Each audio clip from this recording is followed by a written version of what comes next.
தருவாங்க. இந்த கியூ என்ற மூலம் வந்து சரியா என்னண்டா 2ஆம் ஆவர்த்தனத்தை சேர்ந்தது தருவாங்க. 2ஆம் ஆவர்த்தனத்தை சேர்ந்தது தரலாம், இல்லாட்டிக்கு 1ஆம் ஆவர்த்தனத்தை சேர்ந்தது தரலாம். இப்போ 1ஆம் ஆவர்த்தனம் யார் பிள்ளைகள் வருவார்? ஹீலியம். 2ஆம் ஆவர்த்தனம் நியோன். இது ஆவர்த்தனம் தான் பிள்ளைகள். இது 1ஆம் ஆவர்த்தனம், இது 2ஆம் ஆவர்த்தனம், 3ஆம் ஆவர்த்தனம். ஏன் 1 சத்திமண்டம், 2 சத்திமண்டம், 3 சத்திமண்டம்.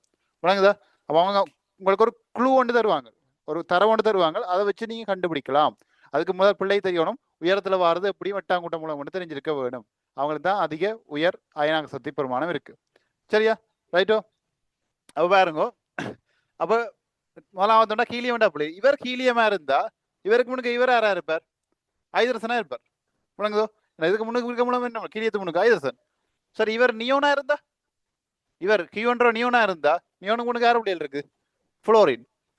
இவர் ஆகனா இருந்தா, ஆனா ஆகனா இருக்க வாய்ப்பு இல்லை. ஏன் சொல்லுங்க அவன்? இது ஆகனா இருக்க வாய்ப்பு இல்லை. ஏன்? ஆகனுக்கு அடுத்து என்ன பிள்ளைகள்?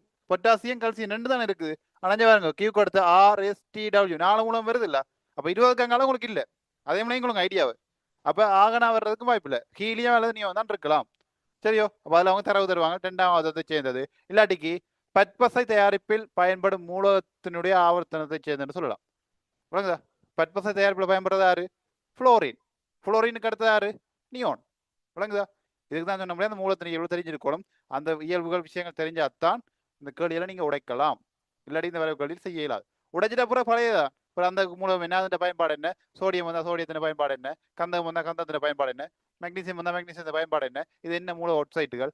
இதை தமிழே கேட்பாங்க. ஆனா மூலம் இந்த உயர்வுல இருக்கிற ஒரு ஆளுக்கு அவன் எதுக்கு குழுதாரானோ அந்த மூலத்தை நீங்க சரியா கண்டுபிடிக்காட்டிக்கு எல்லாம் முடிஞ்சு. இப்போ உதாரணத்துக்கு இதுல நியோன் தான் வரப்போகுது. நீங்க ஹீலியம் எடுத்தீங்கன்னா என்ன நடக்கும்? இது ஐதரசன் வந்துடும், இது லித்தியம் வந்துடும். விளங்குதா? அப்ப நீங்க அதுக்கு தான் ஆன்சர் பண்ணிட்டு போவீங்க. உங்களால விட எழுதிடாம போயிடும். விளங்குதோ? இந்த டைப்ல இந்த கேள்விகள் எல்லாம் கேட்கப்படுது. ஆபத்து அட்டவணை வந்தா அதுல ஏபிசிடின்னு தெரியாத மூலங்களை போட்டு கண்டுபிடி கேட்பாங்க. அது கொஞ்சம் ஈஸியா செஞ்சுதான் ஆபத்து அட்டவணை நடக்கணிங்கன்னு செய்யுங்க. மேலாலே ஒரிஜினல் மூலங்கள் எழுதி போடுவீங்க. எழுதி போட்டு அதுக்கிட்ட மாதிரி செய்வீங்க. ஆபத்து அட்டவணை கழியெல்லாம் செகண்ட் பால்ல இருக்கு பிள்ளை. இந்த டைப் எல்லாம் செகண்ட் பால் எல்லாம் கழியில் இருக்கு. செகண்ட் பால் பார்க்க பார்ப்போம். சரியா? ஓகேயா? ரைட்.